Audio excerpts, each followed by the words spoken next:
Assalamualaikum. Sebelum tonton videonya, jangan lupa untuk subscribe, like, dan share jika dirasa channel ini bermanfaat untuk kalian. Terima kasih ya yang sudah mendukung channel ini untuk selalu berkembang. Love you all. Hai teman-teman, hari ini aku habis dari pasar dan aku kepikiran pengen bikin video tentang persiapan dan penyimpanan bahan MPASI ala aku. So, keep on watching. Kita mulai dari sumber karbohidrat dulu ya teman-teman. Sumber karbohidrat itu banyak banget jenisnya. Ini yang biasa aku pakai di rumah, ada beras. Nah, penyimpanannya itu disesuaikan saja di rumah. Biasanya kalau aku di wadah tertutup rapat. Kemudian kalau bosan dengan beras, biasanya aku ganti mie. Nah, mie juga sama di wadah tertutup dan di suhu ruang teman-teman. Selanjutnya ada kentang. Kentang juga jadi favorit anak-anak di rumah. Kalau kentang biasanya aku ada dua proses penyimpanan. Yang pertama aku simpan di suhu ruang, itu di wadah terbuka aja. Kemudian yang kedua ada di kulkas. Nah, kalau di kulkas biasanya aku cuci dulu biar bersih. Aku gosok-gosok seperti ini. Kemudian kalau umbi-umbian ini suka sensitif kalau kena air, jadi gampang busuk. Nah, caranya kalau aku setelah dicuci aku keringkan, kemudian aku taruh di wadah seperti ini dan dilapisi dengan tisu. Selanjutnya untuk sumber protein hewani biasanya ada beberapa proses. Nah, di sini pertama-tama siapkan telenan dan pisau yang dikhususkan untuk bahan mentah. Ini harus bersih dulu ya teman-teman. Kebetulan di sini aku ada daging sapi. Jadi kalau daging sapi tipsnya adalah pilih yang warnanya segar, warna merah segar, warna khas daging sapi.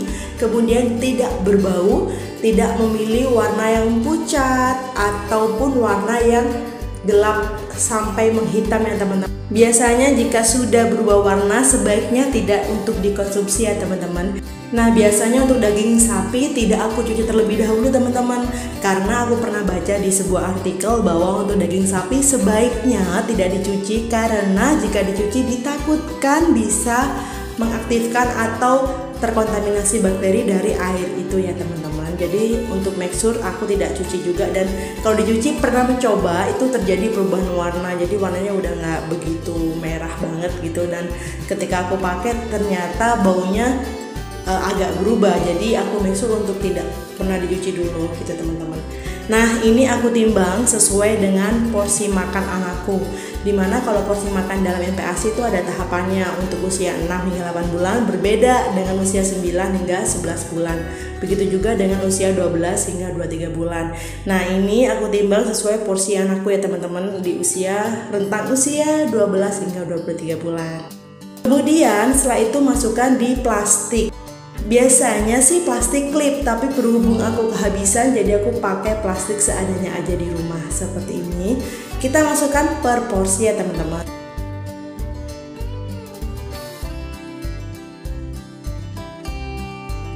Baru setelah itu kita tutup dengan rapat atau kita tali dengan rapat. Sebisa mungkin udaranya sedikit atau bahkan menghilang. Kok menghilang ya? Ya maksudnya tidak terlalu banyak udara yang masuk. Kemudian kita tutup seperti ini ya teman-teman. Dan kira-kira seperti ini. Kalau pakai plastik klip jauh lebih enak ya teman-teman. Setelah ditimbang dan dimasukkan dalam plastik klip, kemudian kita masukkan ke kontainer yang ada tutupnya ya teman-teman. Jangan lupa kasih tanggal teman-teman beli. Baru simpan di freezer. Nah, kemudian siapkan telenan dan pisau yang sudah dicuci ya teman-teman. Karena aku mau motong jenis protein lainnya. Di sini aku pakai dada ayam. Kenapa dada ayam? Karena ini favorit anak-anak juga dan high protein juga.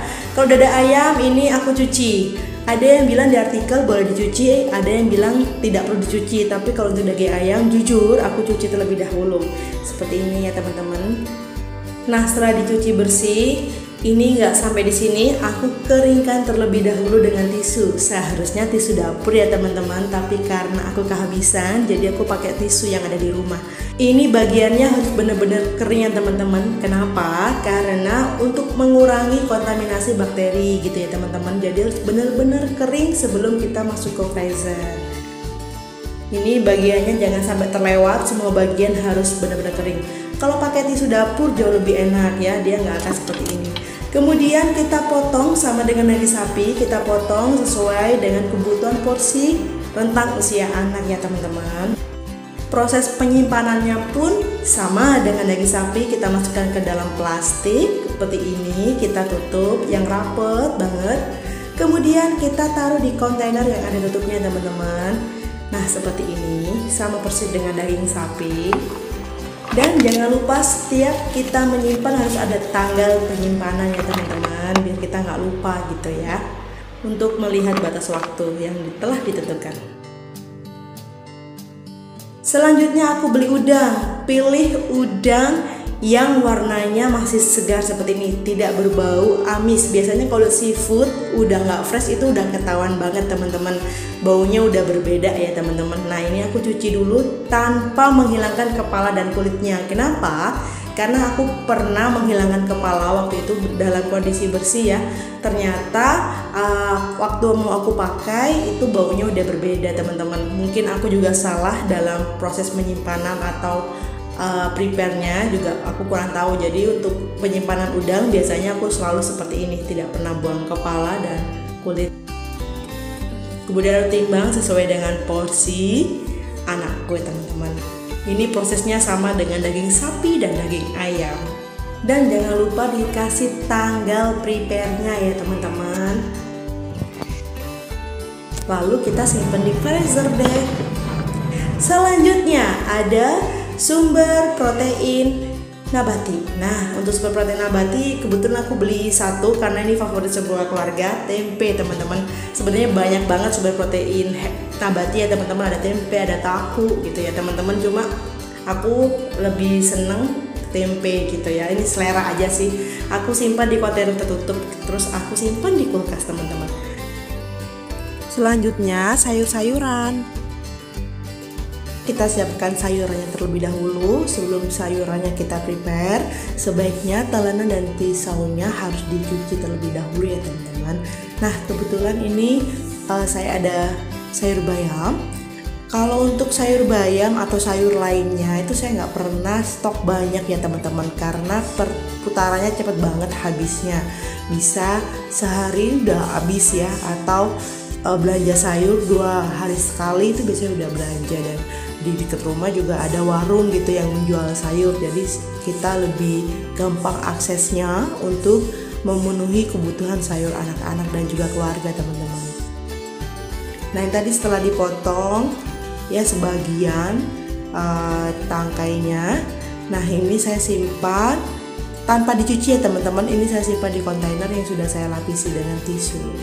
Nah kalau saya biasanya kalau menyimpan sayur terlebih yang dedaunan seperti ini, itu ada bagian yang kurang baik biasanya tidak saya simpan teman-teman, jadi saya buang. Nah seperti ini ya teman-teman. Nah itu saya tidak pakai teman-teman.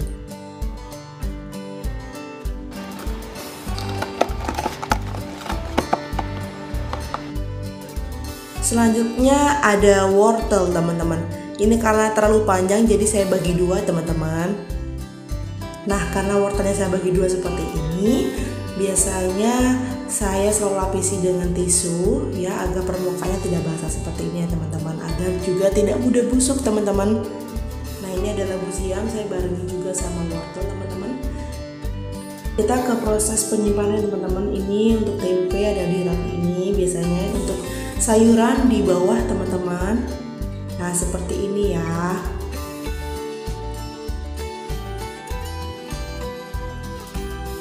Selanjutnya kita beralih ke part lemak ya teman-teman. Sumber lemak itu banyak banget contohnya, dan ini yang biasanya aku pakai di rumah. Ini ada pertama minyak goreng. Teman-teman boleh pakai minyak jagung, minyak zaitun, minyak canola dan lain sebagainya. Untuk penyimpanan minyak sebaiknya memang di suhu ruang ya teman-teman. Selanjutnya ada margarin teman-teman. Nah kalau margarin mereknya boleh bebas apa aja teman-teman. Yang perlu diingat adalah kandungan natriumnya atau garamnya teman-teman, karena anak-anak ini memang ada batasan sendiri untuk menerima asupan gula dan garam. Ada juga butter atau mentega seperti ini. Biasanya kalau mentega ibu-ibu memilihnya yang unsalted butter atau mentega tawar. Untuk margarin penyimpanannya ada di suhu ruang ya. Kalau misalnya kemasannya seperti ini biasanya saya pindahkan ke kontainer seperti ini teman-teman. Dan selanjutnya ada keju. Nah, perlu diperhatikan juga kalau keju adalah kandungan garamnya. Lagi-lagi kita harus melihat natriumnya ya teman-teman. Nah, seperti ini perlu diperhatikan. Mereknya bebas, boleh apa aja. Kalau saya biasanya pakai yang merek itu dan Kraft ya teman-teman. Kemudian penyimpanan keju apabila sudah terbuka sebaiknya disimpan di kulkas ya teman-teman. Kemudian ada santan. Nih, santan itu ada yang fresh, ada yang kemasan seperti ini. Nah, kalau saya pakai yang saya dapat yang gampang dicari. Kalau misalnya gampangnya yang fresh, saya pakai yang fresh. Kalau misalnya nggak gampang yang fresh, saya cari yang instan gitu ya teman-teman. Nah, itu tadi proses persiapan dan penyimpanan bahan MPASI ala saya. Semoga bisa bermanfaat ya teman-teman. Terima kasih. Wassalamualaikum warahmatullahi wabarakatuh.